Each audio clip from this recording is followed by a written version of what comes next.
Chacun des corpus qui sont présentés ici nous oblige à s'investir puis pour réfléchir à comment l'œuvre fonctionne, puis qu'est-ce qu'elle veut dire, qu'est-ce qui nous est présenté.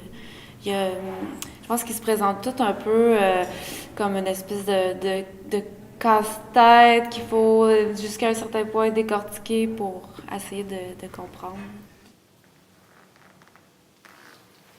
Caravansérail m'ont invité à être commissaire pour mettre ensemble le travail de trois artistes de Montréal qui ont une pratique très différente, mais qui ont en commun de questionner la notion de statut. Dans le fond, l'œuvre de chacun et l'exposition statut et posture est en fait un microcosme qui vient examiner d'une manière... c'est comme si on venait examiner de quelle manière les statuts et postures se construisent à une échelle de la société. Chloé Desjardins.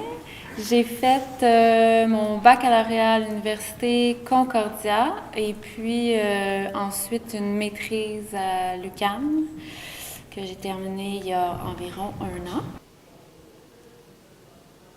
Durant cette période-là, à l'UQAM, je me suis vraiment concentrée sur le moulage qui m'a permis de réaliser le corpus que je présente ici, entre autres.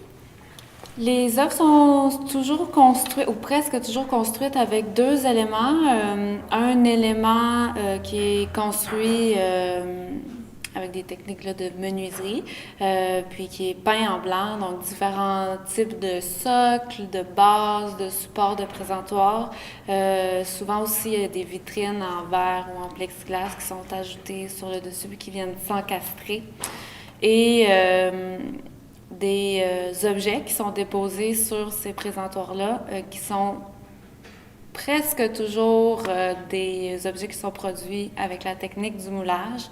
Alors, j'utilise différents matériaux qu'on peut travailler en moulage, dont la porcelaine, le plâtre. Je travaille aussi régulièrement avec des différents types de cire, puis différents types de résine aussi. Donc, moi, je suis originaire des Laurentides, de Saint-Sauveur. Puis, j'ai fait mon bac en arts visuels à l'UQAM. Puis, en ce moment, je viens de commencer ma maîtrise à Concordia. Donc, je continue. C'est en volet discipline sculpture.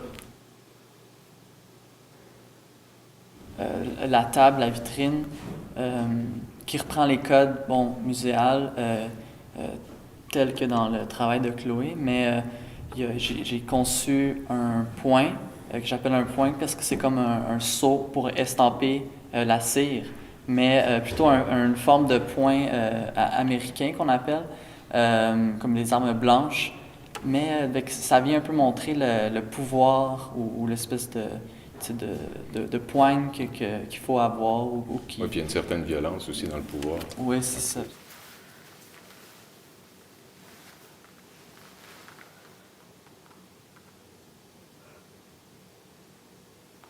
Donc, une des trois œuvres, en fait, toutes les œuvres, dans mon cas, ont été réfléchies pour l'exposition spécifiquement.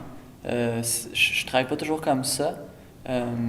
Les seaux plus particulièrement, mais les autres pièces ont été vraiment conçues pour l'exposition.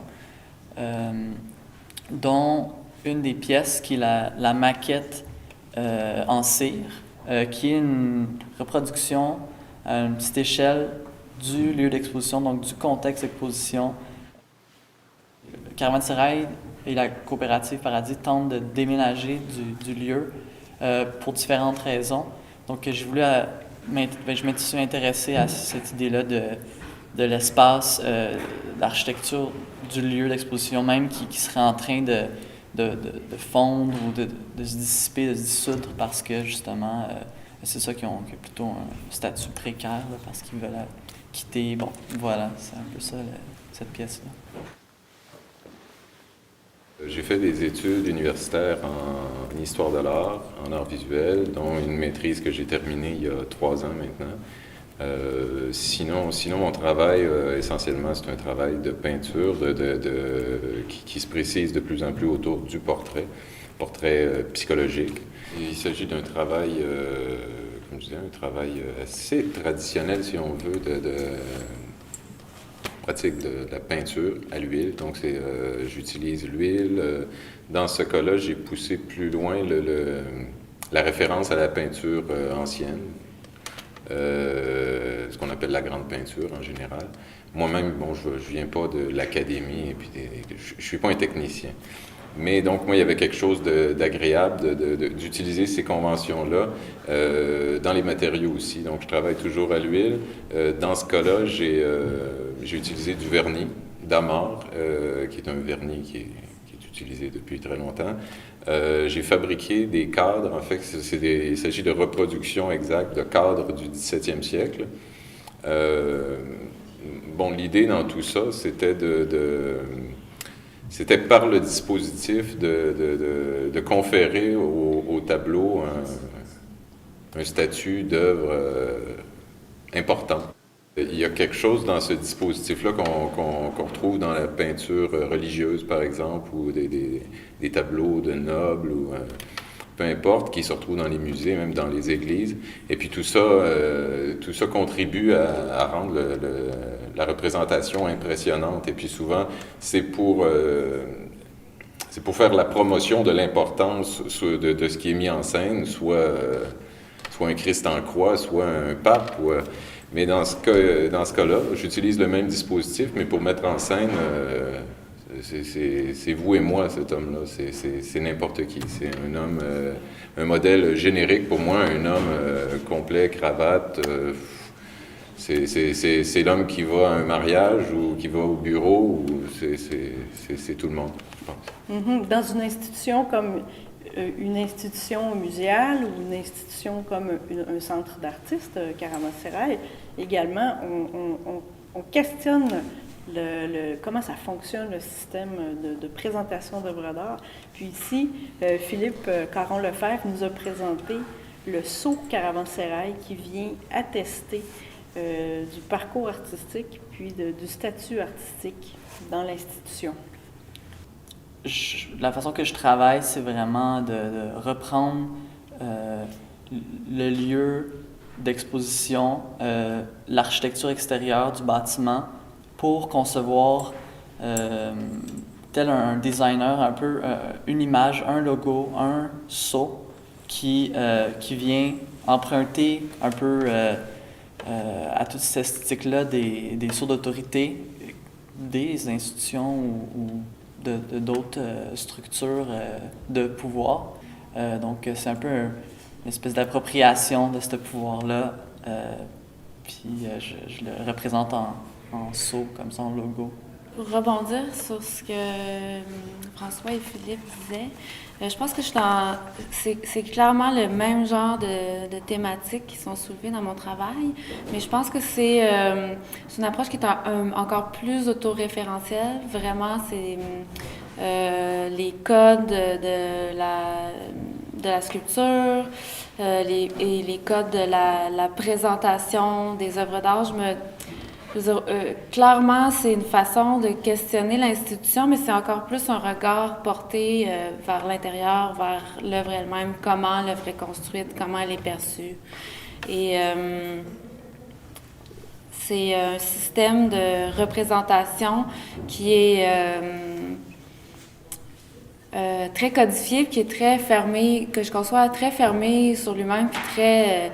c'est un peu tautologique, le socle, la couleur blanche, Tout ça crée quelque chose qui est un petit peu hermétique. Bon, je pense que ce qui nous rejoint, ce qui nous regroupe, ce qui fait la cohérence de l'exposition ici, c'est qu'on est tous dans la symbolique d'une certaine façon. Puis je pense qu'il y a ça aussi dans mon travail, c'est quelque chose qui m'intéresse. Ici, c'est beaucoup, on est dans la symbolique du pouvoir essentiellement, parce que le statut, la hiérarchie, etc., c'est tout un système symbolique qui fait que chacun reconnaît un pouvoir. Mais c'est quelque chose qui est construit, évidemment. C'est un système de référence, de croyance. C'est la culture, c'est les mots, c'est le discours, c'est des systèmes. Oui, puis l'artiste aussi peut souvent être être à la remorque de ce système-là. Mais dans ton cas, tu n'as pas attendu qu'on te donne le sceau pour certifier ta valeur. Tu fabriques le sceau. Exactement. Ça, c'est Je ça, je dis, c'est pas de l'ironie, mais il y a un sourire là-dedans quand même. Donc, on peut être critique face à ce système-là. Mais, je veux dire, on n'en est pas exclu. Il y a un jeu de... On est comme dans les deux camps, puis on se met pas à dos personne, mais on posera un regard qui est critique, comme on a dit. Là, ouais. J'affirmerais pas que c'est une position critique, mais c'est plutôt une position interrogatrice. Puis aussi... comme Julie l'a souligné, là, où est-ce qu'on a observé et remettre en question, mais c'est pas comme accusateur. Pour moi, c'est vraiment remettre en question, puis aussi diriger le regard ou la pensée critique vers certains thèmes, vers certaines choses auxquelles on est si habitué de voir dans les institutions, dans les musées, dans les galeries, que parfois, on pourrait peut-être oublier un peu ces systèmes-là extérieurs qui construisent notre vision, notre compréhension des œuvres d'art.